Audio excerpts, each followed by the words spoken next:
क्या कभी आपने सोचा है कि कुछ लोग बिना बड़ी नौकरी या बिजनेस के भी अमीर कैसे बन जाते हैं और कुछ लोग लाखों कमाकर भी कर्ज में क्यों डूबे रहते हैं?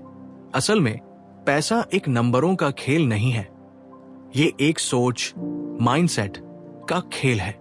मनी की साइकोलॉजी हमें ये सिखाती है कि हमारे डिसीजंस कितनी बार लॉजिक से नहीं बल्कि डर, फियर, लालच, ग्रीड और कंपैरिजन से लिए जाते हैं।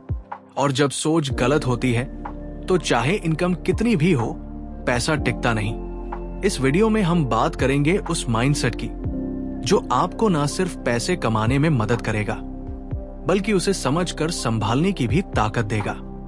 अगर आप भी चाहते हैं कि पैसा आपके लिए काम करे तो इस वीडियो को आखिरी तक जरूर देखें। और अगर ये बातें आपको वैल्यूएबल लगे तो लाइक जरूर करें, अपने व्यूज कमेंट में शेयर करें और ऐसे ही डीप ऑनेस्ट कंटेंट के लिए चैनल को सब्सक्राइब करना ना भूलें, क्योंकि यहाँ बात सिर्फ पैसे की नहीं, सोच बदलने की है।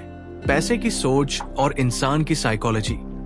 एक छोटा सा गांव था उत्तर भारत में, जहां का एक लड़का नाम था रघु।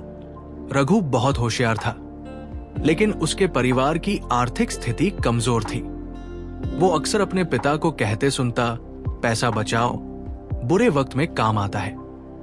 लेकिन बचपन में उसे समझ नहीं आता था कि पैसा सिर्फ बचाने की चीज नहीं, समझने की भी चीज है। रघु जब कॉलेज गया तो पहली बार उसने किताबों में पढ़ा कंपाउंड इंटरेस्ट। उसे लगा जैसे कोई जादू है, पैसा पैसा बनाता है। पर असल जिंदगी में जब उसका पहला जॉब मिला और सैलरी आई तो वो भी वही करने लगा जो उसके दोस्त करते थे। नया फोन, पार्टी, ईएमआई पर बाइक, वीकेंड ट्रिप्स। एक दिन उसका ध्यान गया कि महीने के अंत में उसका खाता हमेशा खाली होता है। मैं इतनी मेहनत करता हूं, फिर भी पैसा रुकता क्यों नहीं? उसी समय एक सीनियर ने उसे एक किताब दी, the psychology of money. Raghu ने जैसे ही पढ़ना शुरू किया, एक नई दुनिया खुल गई। किताब ने बताया कि पैसे की प्रॉब्लम अर्निंग की नहीं, थिंकिंग की होती है। उसने एक लाइन पढ़ी, doing well with money has little to do with how smart you are and a lot to do with how you behave. वो लाइन उसके दिल में उतर गई। अब रघु ने अपनी आदतों को ऑब्जर्व करना शुरू किया। इम्पल्स स्पेंडिंग, दिखावे की शॉपिंग, सोशल मीडिया पर इन्फ्लुएंस होकर खरीदारी। उसे समझ आया कि हम पैसे से ज्यादा अपने इमोशंस के कंट्रोल में जीते हैं। एक दिन वो अपने पापा के साथ बाजार गया। उसके पापा ने एक पुराना बटुआ निकाला जिसमें कुछ फटे हुए नोट थे। रघु ने पूछा, पापा आप नया वॉलेट क्यों नहीं लेते? पापा मुस्कुराए और बोले, बेटा ये वॉलेट मुझे याद दिलाता है कि पैसा दिखाने की चीज नहीं, समझदारी से संभालने की चीज है। उस दिन रघु को समझ आया कि उसके पापा पढ़े लिखे नहीं थे, लेकिन उनके अंदर फाइनेंशियल विजडम थी। वो दिखावा नहीं करते थे, इसलिए आज भी उनके पास पैसे हैं। रघु ने अपनी पूरी लाइफ की डायरेक्शन बदल दी। उसने सबसे पहले अपना मंथली बजट बनाया, इनकम का एक हिस्सा डायरेक्ट सिप में डालना शुरू किया, एक इमरजेंसी फंड बनाया और सबसे जरूरी, उसने कंपेयर करना छोड़ दिया। जब दोस्त नया आईफोन दिखाते तो वो खुश होकर कहता, नाइस फोन, लेकिन अंदर से वो स्टेबिलिटी को इंपॉर्टेंस देता था। धीरे धीरे उसकी लाइफ में बैलेंस आने लगा। अब वो हर खर्च से पहले पॉज करता, सोचता, क्या ये खर्च मेरे फ्यूचर को अफेक्ट करेगा? रघु ने स्पेंडिंग जर्नल भी बनाना शुरू किया। हर महीने की शुरुआत में वो अपने खर्च का प्लान करता और महीने के अंत में रिव्यू करता। शुरू में मुश्किल लगा, लेकिन कुछ ही महीनों में पैटर्न्स दिखने लगे। उसने देखा कि इमोशनल डेज में वो ज्यादा खर्च करता था। उसने इमोशनल स्पेंडिंग पर कंट्रोल पाने के लिए माइंडफुलनेस सीखनी शुरू की। उसने खुद को एक रूल दिया, अगर कोई चीज इमीडिएट हैप्पीनेस दे रही है तो उसे 24 घंटे के लिए टाल दो। अगर अगले दिन भी उसकी जरूरत लगे तभी खरीदो। इस सिंपल ट्रिक ने उसकी जिंदगी बदल दी। रघु ने फाइनेंस को बोरिंग नहीं, मीनिंगफुल बना दिया। वो अब बुक्स पढ़ता था, पॉडकास्ट सुनता था और कभी कभी यूट्यूब पर फाइनेंशियल एजुकेशन के वीडियो भी बनाता था। वो खुद के अनुभव शेयर करता था और यही कहते हुए अंत करता, पैसा कमाना आसान है, उसे समझना जरूरी है। एक दिन उसके एक पुराने दोस्त ने कॉल किया। उसकी आवाज थकी हुई थी। उसने कहा, यार मैं थक गया हूं। नौकरी है, सैलरी है, फिर भी बचत नहीं। फैमिली बढ़ रही है, जिम्मेदारियां भी। तुमने कैसे मैनेज किया सब? रघु थोड़ी देर चुप रहा, फिर बोला, मैंने खुद को बदला, पैसे को नहीं। मैं वही पैसा कमा रहा हूं जो तुम कमा रहे हो, लेकिन अब मैं हर रुपए को डायरेक्शन देता हूं। उसने बताया कि फाइनेंशियल सक्सेस का सबसे बड़ा आधार होता है डिसिप्लिन और डिले ऑफ ग्रेटिफिकेशन। फिर उसने अपने दोस्त से एक सवाल पूछा, क्या तुम अपनी इनकम को अपने कंट्रोल में मानते हो या अपनी लाइफस्टाइल के कंट्रोल में? उस दोस्त ने पहली बार अपने चॉइसेस पर सोचना शुरू किया। रघु के लिए पैसा अब एक इमोशन नहीं था, वो एक सिस्टम बन गया था। एक ऐसा सिस्टम जिसमें गोल था फ्रीडम, ना कि लक्जरी। अब रघु ने खुद को एक चैलेंज दिया, रिटायर बाय 45। लेकिन उसका मतलब अर्ली रिटायरमेंट नहीं, बल्कि फाइनेंशियल इंडिपेंडेंस था। उसने खुद को प्रिपेयर किया, multiple income sources, insurance, estate planning और सबसे जरूरी फाइनेंशियल अवेयरनेस फैलाना। उसने लोकल स्कूल्स में फ्री फाइनेंशियल एजुकेशन सेशंस देना शुरू किया। बच्चे पहले तो हंसते थे, फिर जब उन्होंने कंपाउंडिंग के बारे में जाना तो उनकी आंखों में क्यूरियोसिटी आ गई। एक बच्चा बोला, सर क्या मैं भी करोड़पति बन सकता हूं? रघु ने जवाब दिया, अगर तुम अभी से सीख गए कि पैसा सिर्फ खर्चने की चीज नहीं, एक जिम्मेदारी है, तो हां, बिल्कुल। रघु की ये जर्नी सिर्फ उसके लिए नहीं थी, ये उन लाखों लोगों के लिए थी जो हर महीने जीते हैं और हर महीने की शुरुआत से डरते हैं। अब उसका मैसेज क्लियर था, पैसा तुम्हारा नौकर है, उसे मालिक मत बनने दो। द साइकोलॉजी ऑफ मनी ने रघु को सिखाया कि पैसे को हैंडल करने के लिए धंबिये की जरूरत नहीं, बस अवेयरनेस और पेशेंस चाहिए। वो आज भी अपनी पुरानी डायरी में एक कोट लिख कर रखता है, wealth is what you don't see. न कंक्लूजन था फ्लैशी लाइफ का, न कंपैरिजन का, बस एक काम कॉन्फिडेंट लाइफ जहां पैसा आपका गुलाम हो, आप पैसे के नहीं। अब सवाल ये नहीं कि आप कितना कमाते हैं, सवाल ये है कि आप कितना संभाल पाते हैं। क्योंकि पैसा कमाना स्किल है, लेकिन पैसा संभालना एक माइंडसेट है। पैसे का असली मतलब और फ्रीडम की तलाश। रघु की जिंदगी अब पहले से कहीं ज्यादा शांत, संतुलित और फोकस हो चुकी थी।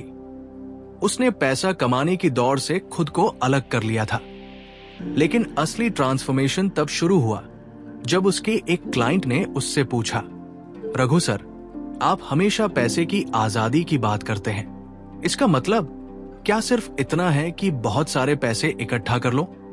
ये सवाल सुनकर रघु थोड़ी देर के लिए चुप हो गया, फिर मुस्कराया और बोला, नहीं, असली फाइनेंशियल फ्रीडम का मतलब है चैन की आजादी।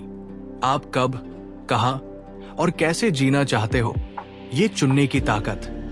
इस जवाब ने उस क्लाइंट को झकझोर दिया। रघु ने देखा कि लोग आज भी पैसे को सिर्फ टारगेट समझते हैं, एक नंबर, जैसे 1 करोड़ या 5 करोड़। पर उस नंबर का मतलब क्या अगर वो इनर पीस ना दे सके?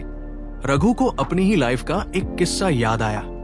वो समय जब उसकी मां बीमार थी और उसे अचानक छुट्टी लेनी पड़ी थी। उस समय उसने अपना इमरजेंसी फंड यूज किया था और उसे किसी से उधार नहीं लेना पड़ा था।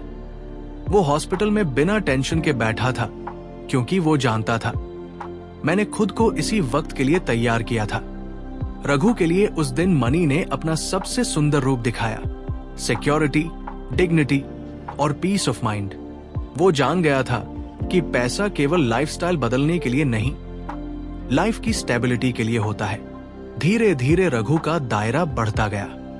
उसने एक छोटी सी वर्कशॉप रखी, मनी माइंडसेट फॉर मिलेनियल्स। 30 लोगों के छोटे से ग्रुप में उसने ये बातें रखी। पैसा कमाने के तरीके बदलते हैं, लेकिन पैसा संभालने की वैल्यूज हमेशा एक जैसी रहती है। हाई इनकम और हाई नेटवर्थ में फर्क होता है, और सबसे जरूरी, पैसा जितना दिखता है उससे ज्यादा छुपा होता है डिसीजंस में। उसके वर्कशॉप में एक लड़की आई थी, नेहा। उसने पूछा, सर, अगर मुझे अपने पेरेंट्स की मदद करनी है, खुद को इंडिपेंडेंट बनाना है और साथ में फ्यूचर सिक्योर भी करना है, तो कहां से शुरू करूं? रघु ने कहा, स्टार्ट स्मॉल।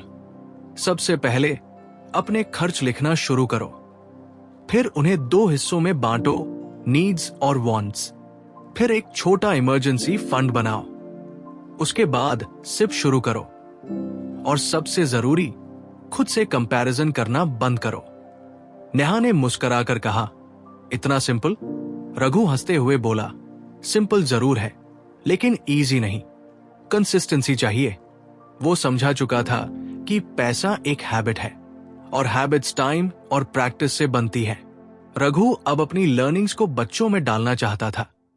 उसने एक छोटे एनजीओ के साथ मिलकर बच्चों को पैसे की बेसिक सिखाने का बीड़ा उठाया। पहले सेशन में एक बच्चा बोला, सर, हम तो अमीर नहीं हैं, हमें क्यों सीखना है पैसे के बारे में? रघु ने बड़े प्यार से जवाब दिया, असली अमीरी वही होती है जो सोच में होती है। जितना जल्दी तुम सीख जाओगे, उतना जल्दी तुम्हारी जिंदगी बदलेगी। उसने बच्चों को सिखाया, पिग्गी बैंक से सेविंग की शुरुआत करो। हर हफ्ते एक चीज लिखो जिस पर बेकार खर्च किया, और सबसे जरूरी, ग्रैटिट्यूड, जो है उसी में वैल्यू देखना। रघु ने देखा कि जो बच्चे कभी पैसा शब्द से डरते थे, अब उनमें एक्साइटमेंट आने लगी थी। इसी बीच रघु की लाइफ में एक नया मोड़ आया। उसे एक मल्टीनेशनल कंपनी से ऑफर मिला, एक बहुत ही हाई पेइंग कंसल्टेंट की जॉब का। कई पर्क्स थे, फॉरेन ट्रिप्स, 7 डिजिट सैलरी और बड़ा टाइटल। लेकिन कैच ये था कि उसमें 12 से 14 घंटे की डिमांड थी और वो फ्रीडम छिन जाती जिसकी उसने सालों से कल्टीवेशन की थी। रघु ने प्रपोजल को देखा, रात भर सो नहीं पाया। सुबह उठकर उसने अपने जर्नल में एक लाइन लिखी, पैसा वही अच्छा जो मुझे मेरी वैल्यू से दूर ना ले जाए। और उसने वो जॉब रिजेक्ट कर दी। लोगों ने कहा, तू पागल है, इतनी बड़ी अपॉर्चुनिटी ठुकरा दी। रघु ने मुस्कुराकर कहा, मैंने अपनी फ्रीडम को हाँ कहा है। उस डिसीजन ने उसे क्लैरिटी दी। पैसा एक माध्यम है, लक्ष्य नहीं। और वो क्लैरिटी उसके अगले कदम की नींव बनी। अब उसने अपने सेविंग्स और इन्वेस्टमेंट से एक सेल्फ पेस्ड डिजिटल कोर्स बनाया, मनी माइंडसेट रीसेट। इस कोर्स में रियल लाइफ कहानियां, बजटिंग टेम्पलेट्स, इन्वेस्टिंग मिथ्स और माइंडसेट शिफ्ट्स शामिल थे। पहले महीने में ही हजारों लोग जुड़ गए। अब रघु सिर्फ पैसे की बात नहीं करता था, वो बिहेवियर, इमोशंस और गोल्स को जोड़ता था। एक सेक्शन में वो बताता था, अगर पैसा सिर्फ मैथ्स होता तो सबसे अमीर लोग अकाउंटेंट होते। पैसा एक्चुअली साइकोलॉजी है, फियर, ग्रीड, होप, रिग्रेट और ईगो का मेल। एक और रील स्टोरी उसने कोर्स में डाली, अपने एक दोस्त की। उसका दोस्त राजेश, जो 10 सालों से कॉर्पोरेट जॉब में था, हाई इनकम कमा रहा था, लेकिन कभी निवेश नहीं किया। राजेश हर साल सैलरी बढ़ने पर लाइफस्टाइल अपग्रेड करता गया। नया कार, नए gadgets, bigger house on EMI। फिर एक दिन रिसेशन आया और उसकी जॉब चली गई। 1 साल तक स्ट्रगल के बाद उसने रघु को कॉल किया और बोला, काश मैं तेरी बातें पहले सुन लेता। रघु ने उसे सिर्फ एक चीज सिखाई, सेल्फ रिस्पेक्ट वापस लाने के लिए फाइनेंशियल डिसिप्लिन जरूरी है। राजेश ने 1 साल में basic budgeting, low cost index investing और फ्रीलांसिंग शुरू की और 2 साल बाद वो फाइनेंशियली स्टेबल हो गया। रघु कहता था, हर कोई सेकंड चांस डिजर्व करता है, पैसे के मामले में भी। अब रघु की पहचान सिर्फ एक फाइनेंशियल एजुकेटर की नहीं थी, वो एक थॉट लीडर बन चुका था। उसने फाइनेंशियल लिटरेसी को आम भाषा में ट्रांसलेट करना शुरू किया। वो कहता, अगर आपकी माँ भी ये बातें समझ जाए, तभी मैं खुद को सक्सेसफुल मानूंगा। एक दिन उसने अपनी माँ से पूछा, माँ, अब आपको लगता है कि मैंने सही किया जिंदगी में? माँ ने कहा, बेटा, तू अब हमें पैसे नहीं देता, तू हमें सोचने की आजादी दे चुका है। यही असली अमीरी है। वो जवाब रघु के लिए एक ट्रॉफी था। आज रघु की लाइफ फैंसी नहीं है, लेकिन फुलफिलिंग है। उसके पास वही घर है, वही सिंपल कपड़े, लेकिन बैंक बैलेंस सिर्फ नंबर नहीं, सुकून है। रघु की कहानी हर उस इंसान के लिए है जो सोचता है कि पैसा मुश्किल चीज है। नहीं, पैसा एक सरल चीज है, बस हमने उसे जटिल बना दिया है अपनी एक्सपेक्टेशंस, कंपैरिजन और इमोशन से।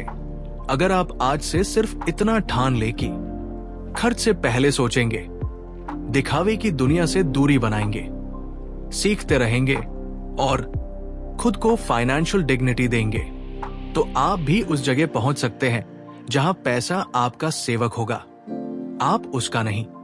क्योंकि याद रखिए, पैसे से आजादी मिलती है, लेकिन पहले जरूरी है सोच की आजादी।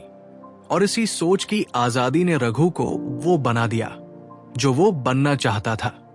द साइकोलॉजी ऑफ मनी उसके लिए सिर्फ किताब नहीं रही, वो एक इनर ट्रांसफॉर्मेशन बन चुकी थी। अब डिसीजन आपका है, आप रघु की तरह सोचेंगे या राजेश की तरह रुकेंगे। क्योंकि पैसा कमाना सबको आता है, पर पैसा जीना सिर्फ कुछ लोग ही सीखते हैं, और आप उन्हीं कुछ लोगों में से एक हो सकते हैं आज से। अगर आपको ये कहानी पसंद आई हो और आपने इससे कुछ नया सीखा हो, तो अभी के अभी लाइक जरूर करें।